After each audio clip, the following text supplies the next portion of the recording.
This is Scott the Fix-It Guy. Our goal with our videos is to empower you to be able to do the repairs on your own and save a whole lot of money and also get that great feeling of having fixed it by yourself.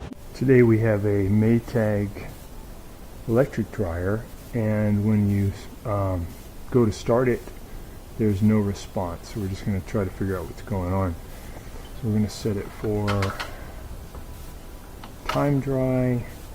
Let's start, and no change. The start button feels good though. It doesn't feel like it's jammed.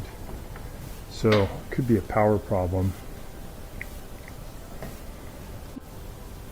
So there's usually 2 breakers dedicated to an electric dryer. That one was off. That might be the one. Let's see if there's any change. Oh yeah, so just a blown breaker, and usually what you would see for an electric dryer is like 2 of these.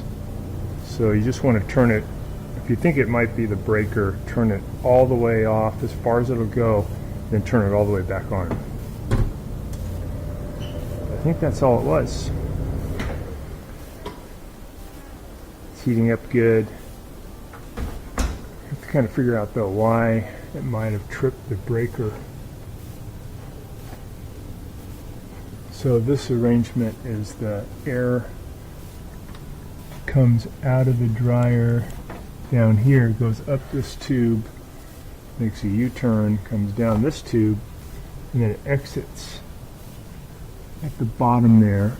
And it's okay to do that because it's electric heat, there's no carbon monoxide. It's just the only bad part is it leaves a lot of moisture, which sometimes can affect like sheetrock or the wood, but looks like it's okay. There may be a jam in here. We're going to take a look.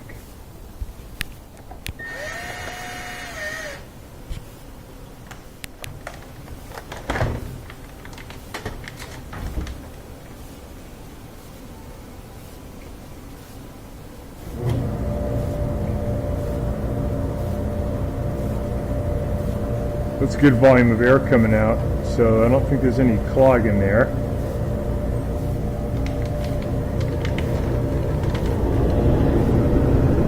It's pretty good.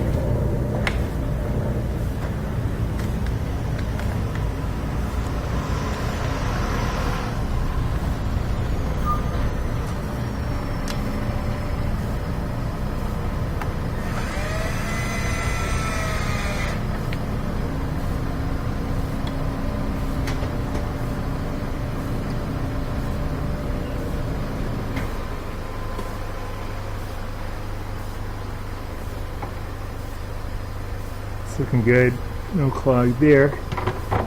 Airflow looks good.